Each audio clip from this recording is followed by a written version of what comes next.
Hey, look at this. My wife got me this. This is a 1/4 or 1:4 ratio replica of a Ferrari 150 steering wheel. Look at that. Amazing. I love stuff like that. It's so cool. It's so cool. Anyway, let's go on with the video. Hi, this is Tim, and welcome back to another video. Today, we're going to be looking at bar chords. Everyone hates bar chords.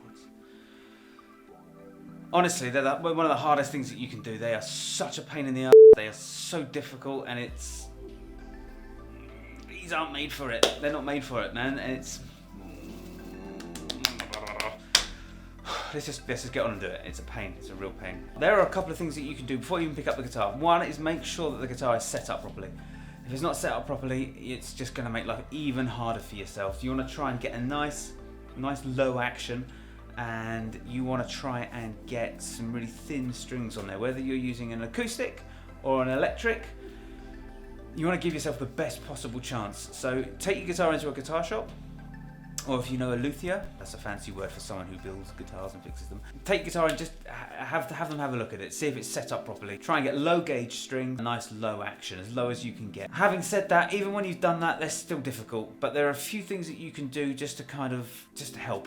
I see a lot of people jump straight in with F major, which is just like going for the jugular. So there's a couple of little things that we can do that we can start out just by helping you develop this kind of this finger. So let's have a look. I want to go into a close-up of the guitar so that we can have a look at what we're dealing with. All right, cool. I'll catch you later. The first bar we're looking at is a 3-string bar across the top 3 strings. The chord is D major 7.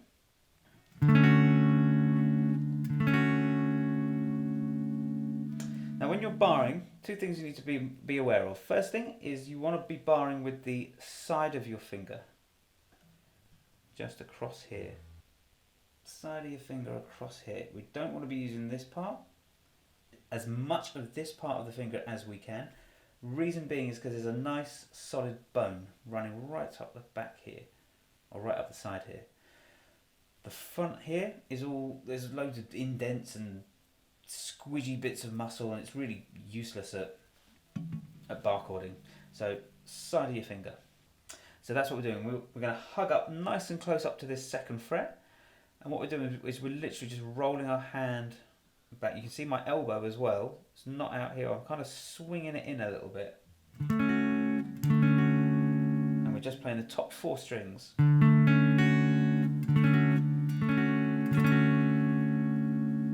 So I wouldn't be doing my job if I didn't give you a song to go away and practice. But we need a capo on the 1st fret. If you don't have a capo, don't worry. You can do it without.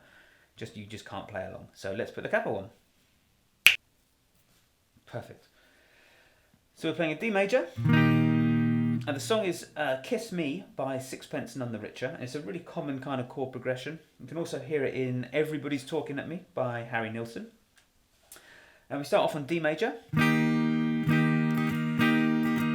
We go down to D major 7, D7, back up to D major 7. And so long as you're using this blade of your finger, you should find this bar a lot easier than if you were doing it like this. And the second thing you need to worry about, I'm jumping around all over the place. Second thing is your thumb position. You want to make sure that your thumb is sitting nicely on the back of the neck like this.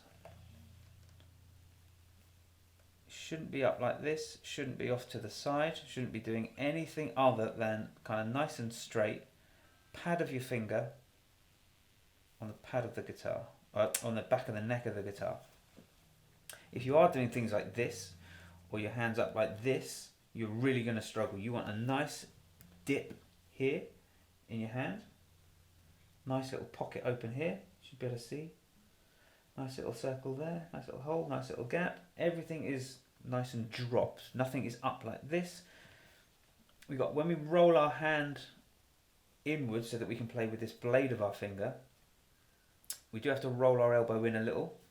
But that just makes playing the bar a little bit easier.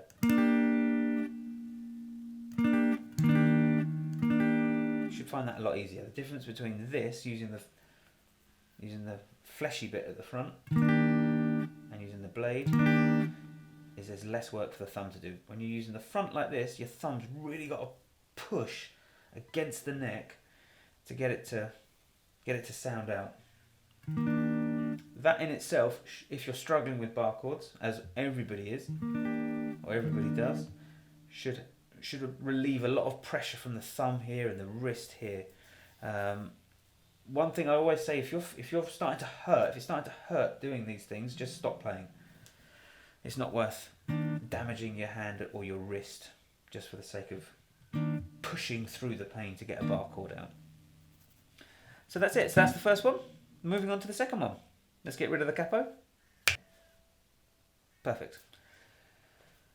Second one is we're going to be using a minor chord shape. I'm playing a B minor chord. And to play that, we're using the first finger here. It's going to bar across the second fret across 5 strings. So we're moving up from 3-string bar to a 5-string. And then we're going to play our A minor shape, which we should already know. If you don't, it's first finger across the second fret, then you've got 3rd fret on the 2nd string, then you've got the 4th fret on the 3rd string with our pinky, and then the 4th fret on the 4th string with our ring finger.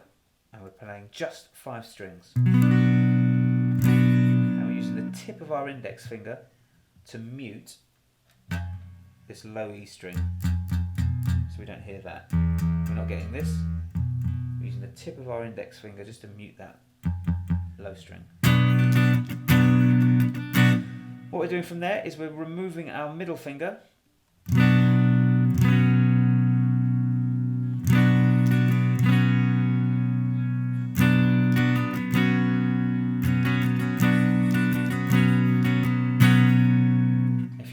start just moving this chord shape around if you want. So moving up to D sounds kind of nice. So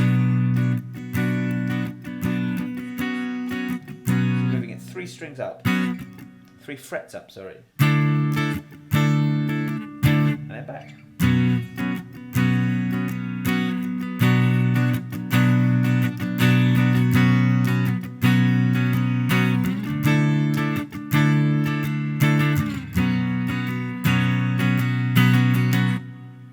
So the third one is we are using the F major chord. I hate playing this chord. Over 20 years I've been playing, and I hate playing this chord. Don't beat yourself up over it. If you're really struggling with it, everybody does. It's awful. I hate it. But there are some things you can do just to make things a little bit easier. So again, we're using the blade part of our finger, not the front part, and we're kind of rolling it over a little bit. And that you should see, like I said, you should see my elbow come in a little bit. And we're going to get our first finger as close to that 1st fret as possible.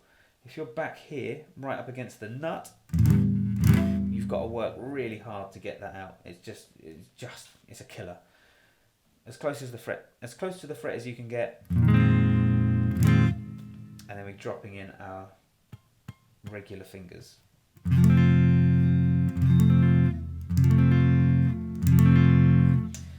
So the little chord progression that we're going to do just to work on this is what is known as a minor 4 chord. It just means we're playing in the key of C. The 4th chord from the key of C is F, and we're going to add in F and F minor, which is why it's called a minor 4. When you hear it, when I play it through, it'll sound familiar.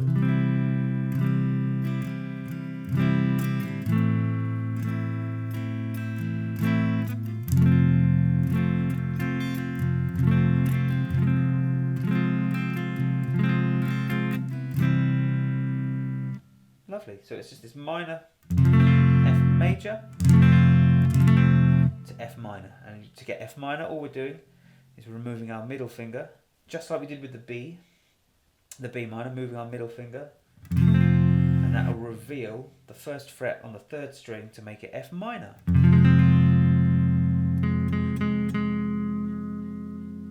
It is an absolute killer. You just want to make sure that you've got a good hand position. It will vary from person to person where your index finger goes in terms of height. That some people I've seen, the top of their index finger is almost flush with the top of the neck. Some people, it has to stick up a little bit. It just depends on where these little grooves, these grooves in your finger that you can see here. These little ones, one there and one up there. Phalange, I think they're called. Or phalange. That's right. Yeah, learning something new. So I have to kind of raise my finger up a little bit so the top of my finger sticks over the top a little bit. If I have it too far down, that G string sits right in one of these grooves and it just doesn't work. So if I have to play F minor, you can see the top of my finger really kind of sticking out over the top. If I go too low, I can't get that low F.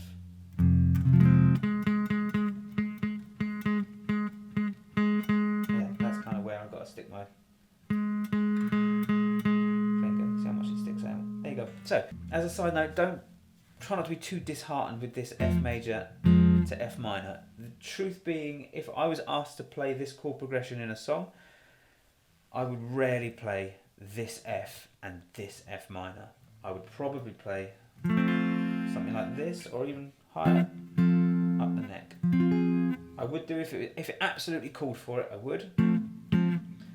Depending on who's in the band. If you're doing it just on your own, on an acoustic guitar, and a singer, with a singer, you might want to make sure you have that. So there you go. So there will be some tab and some chord charts down below, available on my Patreon page, with all 3 lessons tabbed out and ready for you to play. As with all of this stuff, just regular playing, regular practice, regular making mistakes, because making mistakes is where we learn. Okay, so I hope that helped. A couple of little things that you can do. I'm not going to lie to you, it is a long struggle. It's just, what you need to do is, you just need constant repetition. You need to be trying them every day, doing it every day, playing it every day. One day, it'll just click. I promise you, it'll just click. Weird thing, I can only click with this finger. I can't click here. So when I do that, it's still just one. It's weird. If you like the video, give it a like. If you haven't subscribed to the channel, you can do so just down there. So I'll see you on the next video. So thanks very much. See you later. All right, goodbye.